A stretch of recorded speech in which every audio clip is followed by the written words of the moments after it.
ऋषि मुनियों की पावन धरती, देश धर्म का नाता है। कहते सारे लोग यही हैं, गो हमारी माता है। जाग उठो ओ भारतवासी, जाग उठो ओ भारतवासी, गो पर छुरियां चलती हैं। बंद करो गो माँ की हत्या, सारी जनता कहती है। बंद करो गो माँ की हत्या, सारी जनता कहती है।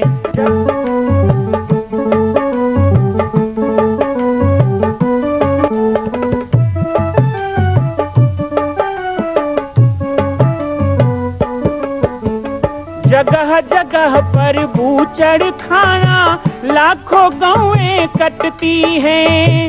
किसे सुनाए व्यथा हमारी, नैना नीर बहाती हैं। रक्षा करना गौ माता की, रक्षा करना गौ माता की, गीता ज्ञान सिखाती है। बंद करो गो माँ की हत्या, सारी जनता कहती है। बंद करो गो माँ की हत्या, सारी जनता कहती है।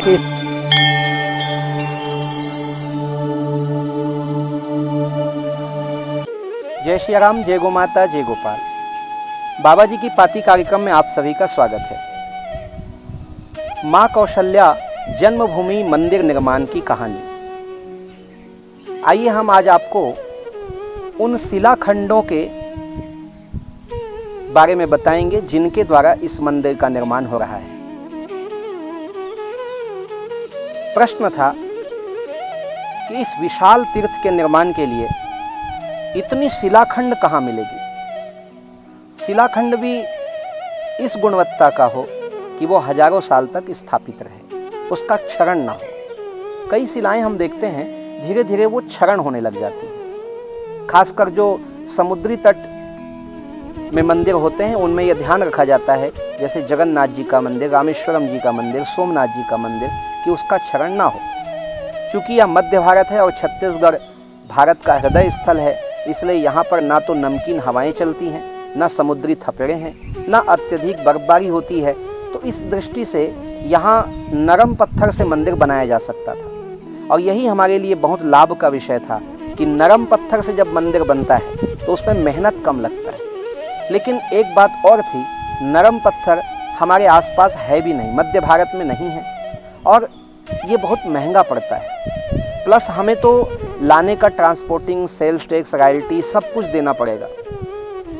स्वरण शर्मा जी जो हमारे शिल्पी थे, उन्होंने सुझाव दिया कि बाबा जी एक बार आप हमारे साथ राजस्थान चलिए।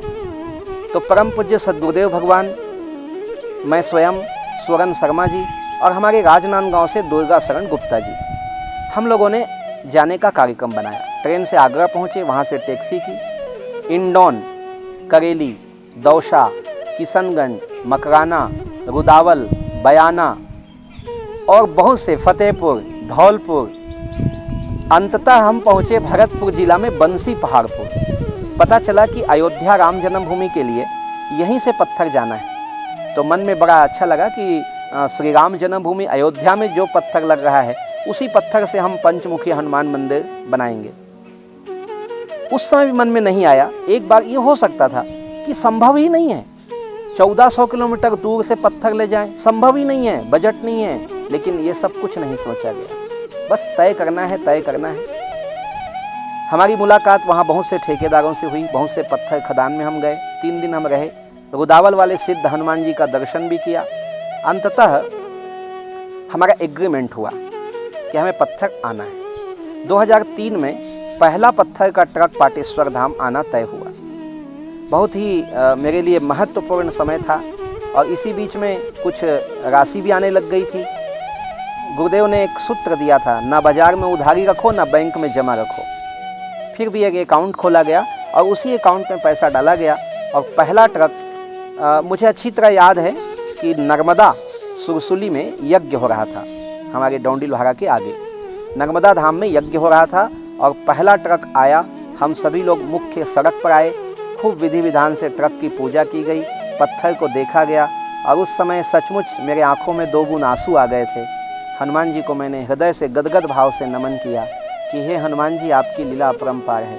कहाँ मैं एक तुच्छ छोटा सा बालक और इतना जंगल, और आपने कृपा करके ये पहला ट्रक भेजा है, क्योंकि पहला ट्रक आया है तो जरूर दूसरा ट्रक भी आएगा। और बड़ी बड़ी शिलाखंडें थी और उस समय तो यहाँ क्रेन भी नहीं आ सकता था और पत्थर भी नहीं आ सकते थे, तो बहुत से पत्थर हमारे से 3 किलोमीटर दूर गांव में पटक दिए गए, उतार दिए गए। फिर प्रारंभ हुआ एक और मेहनत का कार्य, पत्थरों का आना प्रारंभ हुआ। पहला ट्रक पत्थर आते ही हमारे सामने एक समस्या और थी। सड़क का साधन ऐसा नहीं था कि 25 टन से लेकर 40 टन लोड लेके आने वाली ट्रकें अंदर आ सके। बहुत संकीर्ण सा रास्ता, कच्चा रोड, जगह जगह एक साइड हो जाना। कुछ पत्थर आश्रम आ पाते थे, प्रायः पत्थर जंगल में या सामने 3 किलोमीटर दूर गांव में पटक दिए जाते थे। अब उनको लाने के लिए भी एक कार्य करना पड़ता था, लकड़ी की चैली बनाना, उसको ट्रैक्टर से बांधना, उस पर पत्थर रखना, और एक पत्थर को पूरे 1 दिन लगता था आश्रम तक लाने में, 3 किलोमीटर तक खींचते हुए। जब ट्रक आश्रम आने लग गए तो इतने बड़े बड़े शिलाखंडों को उतारा कैसे जाए, क्योंकि ये काम होता है क्रेन से। क्रेन की कोई सुविधा नहीं थी। तो उस समय हमारे जंगल के वृक्ष मित्र का सहयोग लिया गया। इन वृक्षों ने भी सेवा दी है।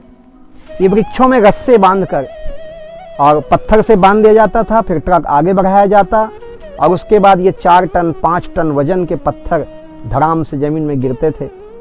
ये सब बड़ा अद्भुत कार्य होता था और दूर दूर के लोग जब आश्रम आते थे तो वो इन सब चीज़ों को देख के बड़े प्रभावित होते थे। उनको लगता था कि कोई इतिहास बन रहा है, कोई नल नील की तरह, सेतु बंद की तरह कार्य हो रहा है।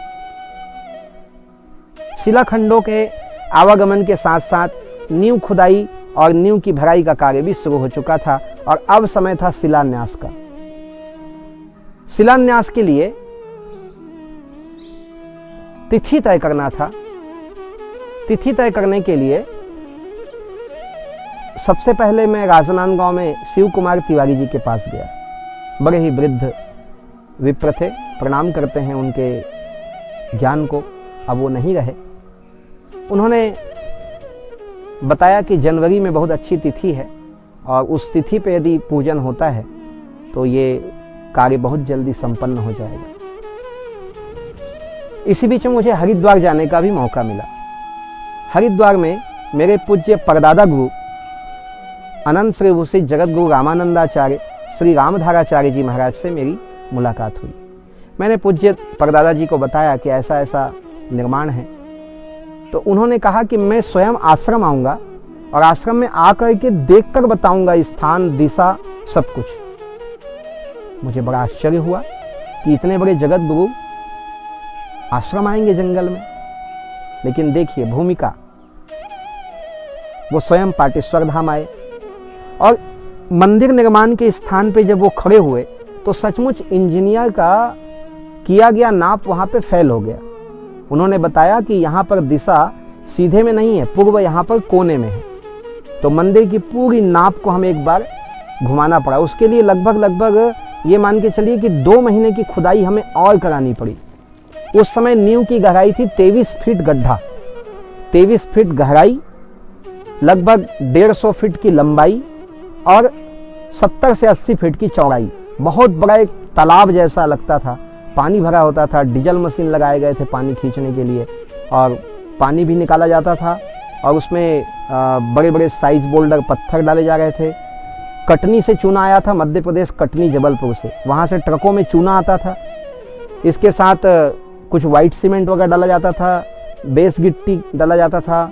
इस प्रकार से इसको बनाया जा रहा था। चूना ऐसा था कि बहुत तेज होता था, उस चूना में बड़े बड़े पत्थर होते थे। तो उसके लिए टंकियाँ बनाई गई, उसमें चूने को सड़ाया जाता था 2 दिन, उसके बाद उस चूने को मिला करके फिर नींव में डाला जाता था। तो ये सब चीज़ें यहाँ के लोगों के लिए बड़ा नया था, हमारे लिए भी नया था। लेकिन जो भी इस मंदिर के मजबूती के लिए कहा गया, हमने पूरी ईमानदारी से वो किया। मुहूर्त निकल चुका था शिलान्यास का जनवरी में, 2005 31 जनवरी का। इसी बीच में हम बहुत से खदानों में भी गए, इंदौर, करेली, दौसा, रुदावल, बयाना, बंसी पहाड़पुर, भरतपुर। जब हम बंसी पहाड़पुर भरतपुर में गए तो पता चला कि अयोध्या में श्री राम जन्मभूमि के लिए इसी खदान से पत्थर जाता है। वो एक शब्द सुनने के बाद मैंने दोबारा सोचा ही नहीं, मैंने कहा यहीं से पत्थर ले जाएंगे, क्योंकि हमारा पंचमुखी हनुमान मंदिर का मॉडल अयोध्या का मॉडल था, तो पत्थर भी अयोध्या वाला हमको मिल रहा था, तो हमने वो तय कर दिया। पत्थर का टेंडर हुआ तो वहाँ के ठेकेदार बेताल सिंह ठाकुर के घर में मैं रुका था।